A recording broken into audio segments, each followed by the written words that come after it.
Hi welcome back to W civil examination channel. और आज हम करने जा रहे हैं पार्लियामेंट्री कमेटी के ऊपर कुछ questions.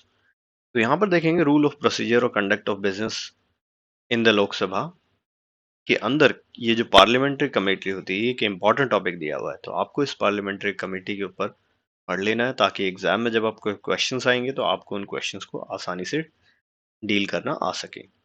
So let's begin with the first question. Question number 1 दिया हुआ है, the member of A parliamentary committee shell be appointed और इलेक्टेड बाय। तो क्वेश्चन को देखकर आप ऑप्शंस देखें और ऑप्शंस को लगाने की कोशिश करें, और वीडियो को पॉज करें और पॉज करने के बाद में अटेम्प्ट करें और अपना आंसर कमेंट में लिखें। तो यहाँ पर देखते हैं, पहला जो क्वेश्चन है, इस क्वेश्चन के अंदर दिया हुआ है कि मेंबर ऑफ पार्लियामेंट्री कमेटी कैसे इलेक्ट किए जाते हैं या अपॉइंट किए जाते हैं। सबसे पहले हम इसका आंसर देखेंगे और फिर इससे रिलेटेड जो भी चीजें हैं उसको देखेंगे। तो इसका जो आंसर आया हमारे पास वो आया ओनली वन, यानी कि कभी भी किसी भी पार्लियामेंट के अंदर अगर अपॉइंटमेंट होती है तो वहां पर किस तरीके से अपॉइंटमेंट होगी उसके लिए हम यहाँ पर पढ़ेंगे। Appointment of committee in members of A parliament. तो पार्लियामेंट के अंदर जो ये पार्लियामेंट्री कमेटी बन रही है, इसके मेंबर्स को कैसे बनाया जाएगा। तो मेंबर जो है हमेशा अपॉइंटेड या इलेक्टेड किए जाएंगे by house on a motion. या तो क्या होगा, मोशन के द्वारा उनको बनाया जाएगा, इलेक्ट किया जाएगा, अपॉइंट किया जाएगा, और ये नॉमिनेट किया जाएगा स्पीकर के द्वारा। No member shall be appointed to a committee if unwilling to serve on it। अगर कोई मेंबर है वो विल नहीं है उसकी के सर्व करने के लिए, तो उसको अपॉइंट करने की कोई जरूरत नहीं है। The proposer shall ascertain whether the member whose name is being proposed is willing to serve or not। तो प्रपोज करने वालों को ये देखना पड़ेगा, उसके बाद ही वो उसको कर सकते हैं, अपॉइंट या प्रपोज करेंगे उसे। तो यहाँ पर पहला जो आया हमारा आंसर था, द हाउस में कैसे बनेंगे, मोशन से या फिर नॉमिनेशन से। प्रेसिडेंट का कोई इसमें रोल नहीं था और ग्रुप ऑफ मिनिस्टर का भी कोई रोल नहीं था, इसलिए करेक्ट है सिर्फ one.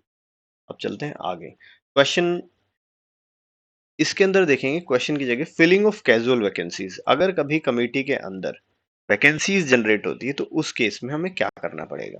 Casual vacancy in the committee shall be filled by appointment. या तो अपॉइंटमेंट करेगी या इलेक्शन जो होगा वो किया जाएगा मोशंस के द्वारा, या नॉमिनेशन होगा स्पीकर के द्वारा। अब वो कब तक इस पीरियड इस पोस्ट पे रहेगा जिसको नॉमिनेट किया गया है या उसे अपॉइंट किया गया। Such vacancy shall hold office for the unexpired portion of the term. मान लीजिए कि जितना टर्म था उस टर्म के लिए वो कमेटी बनी, उसमें से एक बंदा जो था या कोई भी एक पर्सन था वो नहीं रहा या उसका मेंबर नहीं रहा, तो अब उसका जितना पीरियड बचा है उस पीरियड के लिए दूसरे पर्सन को हम बना लेंगे। ठीक है, तो ये ऐसा होगा। और या फिर क्या होगा, a member to fill the casual vacancies appointed elected would have normal held office. ये नॉर्मल जैसा होता है वैसे ही वो हेल्ड करेगा उसको। ठीक है, तो ये जनरली जब तक अपॉइंट मतलब ये जो कमेटी होगी डिसॉल्व नहीं होती, नई कमेटी बनती नहीं है, या फिर जब तक उसका पीरियड होगा तब तक उसको रखेंगे। अब आगे चलते हैं। Committee nominated by speaker shall unless otherwise specified in the rule content in the chapter hold office for the period. तो कितने पीरियड के लिए वो कमेटी रहेगी। ठीक है, तो या तो पहला ऑप्शन है स्पेसिफाई बाय स्पीकर, स्पीकर बताएगा जितने टाइम के लिए, until a new committee is nominated. तो इसका आंसर देखेंगे। आंसर देखने के बाद आपको पता चला कि दोनों ही सही है। स्पीकर ने जितना स्पेसिफाई करा उतने टाइम के लिए, या फिर नई कमेटी जो है वो नॉमिनेट नहीं होती तब तक क्या होगा, नई कमेटी बनती नहीं है तब तक क्या होगा, दोनों ही वो कमेटी पुरानी वाली रहेगी, यानी कि उसका जो पीरियड होगा वो दोनों केसेस में सही रहेगा। अब चलते हैं time period of a committee के बारे में देखते हैं। Committee nominated by speaker shall unless otherwise specified in the rule content in the chapter. ये बता रहा है कि जो रूल है अगर वो अलग से नहीं दिए गए, ठीक है, अगर स्पीकर ने स्पेसिफाई नॉमिनेट कर दिया और कोई अदर से स्पेसिफिक रूल नहीं लगाया गया, ठीक है, तो वो ऑफिस कब तक हेल्ड करेगा, जब तक स्पीकर ने बोला है कि इतने पीरियड तक ये कमेटी रहेगी तब तक वो नॉमिनेटेड लोग रहेंगे इस कमेटी के मेंबर, या फिर नई कमेटी नॉमिनेट नहीं की जाती तब तक वो ऐसे रहने वाले। तो आगे चलते हैं। The chairperson of committee shall be appointed by. तो इस क्वेश्चन में देखेंगे कि चेयरपर्सन जो है कमेटी का वो कौन अपॉइंट करेगा। आपको पता ही चल गया होगा कि हम जो करने वाले हैं वो पार्लियामेंट्री कमेटी के बारे में बात करें। तो यहाँ पर जो ऑप्शन होगा, या तो अब उस ऑप्शन के अकॉर्डिंग हमें पता होना चलना चाहिए। अब सबसे पहली बात है, जो प्रेसिडेंट होता है वो कभी इनमें स्पीकर तो होता ही नहीं है वो। ठीक है, तो यानी कि प्रेसिडेंट तो ऐसे ही गलत हो गया। तो अब बचा स्पीकर, तो आंसर सिर्फ है स्पीकर। यानी कि जब भी जो स्पीकर होगा वो स्पीकर कभी भी जो स्पीकर होगा वही चुनेगा चेयरपर्सन ऑफ ए कमिटी, उसको ही अपॉइंट करेगा वो। ठीक है। If a deputy speaker is a member of committee shall be appointed as, अगर मान लीजिए कि डिप्टी स्पीकर है और वो मेंबर है कमेटी का, तो उसको चेयरपर्सन बनाया जाएगा या सेक्रेटरी बनाया जाएगा, ये आपको बताना चाहिए। चलिए आंसर देखते हैं। आंसर है उसको सिर्फ बनाया जाएगा चेयरपर्सन। ठीक है। तो उसको चेयरपर्सन बनाया जा सकता है, यानी कि अगर डिप्टी स्पीकर है तो उसको चेयरपर्सन बनाया जा सकता है, ऐसा कोई इशू होगा नहीं। मतलब उस इस केस में क्या करते हैं, डिप्टी स्पीकर या जो वो होगा, बंदा होगा हाईएस्ट वाला, उसी को बना देते हैं चेयरपर्सन। अब आगे चलते हैं, अपॉइंटमेंट ऑफ चेयरपर्सन कैसे होगी। Chairperson of a committee shall be appointed by speaker from the amongst member of the committee. Committee के पहले मेंबर्स बनेंगे, फिर स्पीकर उनमें से किसी एक को चेयरपर्सन बनाएगा। अगर डिप्टी स्पीकर है उसका मेंबर, तो डिप्टी स्पीकर को ही चेयरपर्सन बना देंगे कमेटी का।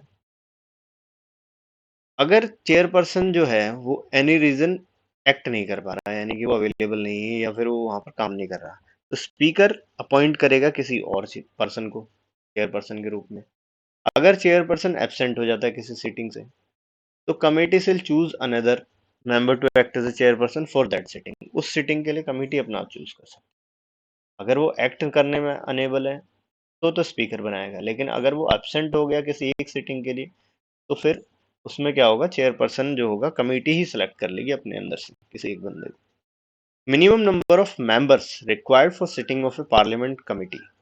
अब जो सबसे पहला यहाँ एक जो वर्ड है, वो वर्ड पर आपको स्ट्रेस देना है, वर्ड इज quorum।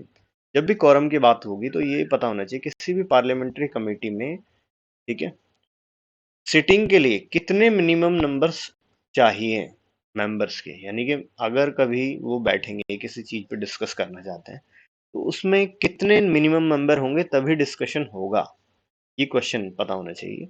इस क्वेश्चन में जो इंपॉर्टेंट वर्ड है दैट इज quorum। तो quorum क्या है, minimum number of members required for any sitting. तो उसका आंसर होगा हमेशा 1/3 ऑफ द स्ट्रेंथ। यानी कि आपके पास 1/3 स्ट्रेंथ है, तो आप क्या कर सकते हैं, पार्लियामेंट्री कमेटी की सिटिंग हो सकती है। तो ये ध्यान रखना, quorum की बात होगी तो ये होता है quorum। quorum के बारे में आप देखते हैं क्या है।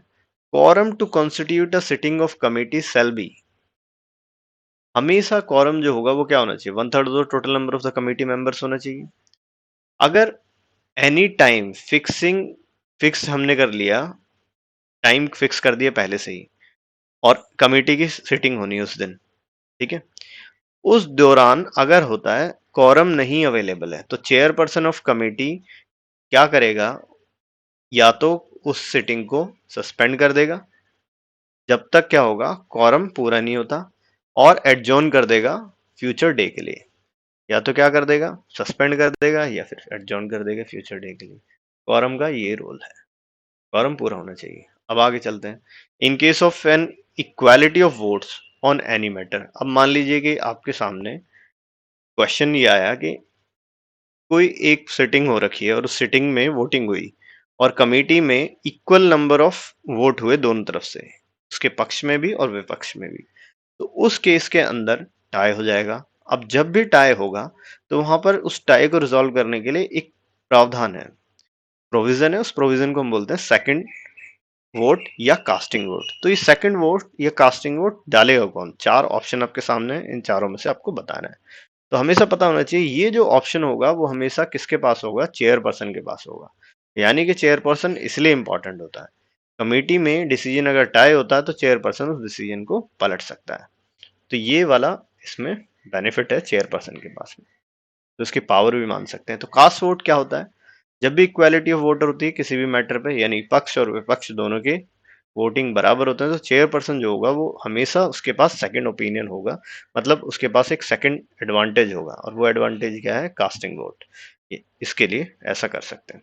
So this was all about parliamentary committee, और उसके ऊपर कुछ टॉपिक्स को हमने लिया। तो यहाँ पर पार्लियामेंट्री कमेटी को एज ए टॉपिक आप देख सकते हैं, ताकि आप अपनी प्रिपरेशन को बूस्ट कर सकें। साथ ही में हमारी आने वाली जो टेस्ट सीरीज है उन टेस्ट सीरीज को आप ज्वाइन कर सकते हैं। जो फिलहाल चल रही है टेस्ट सीरीज उनको ज्वाइन कर सकते हैं, और एक टॉपिक वाइज टेस्ट सीरीज आ रही है उसको भी ज्वाइन कर सकते हैं। तो till then, bye bye, see you in the next video, और keep studying for your future. और मिलते हैं एक नए वीडियो के साथ।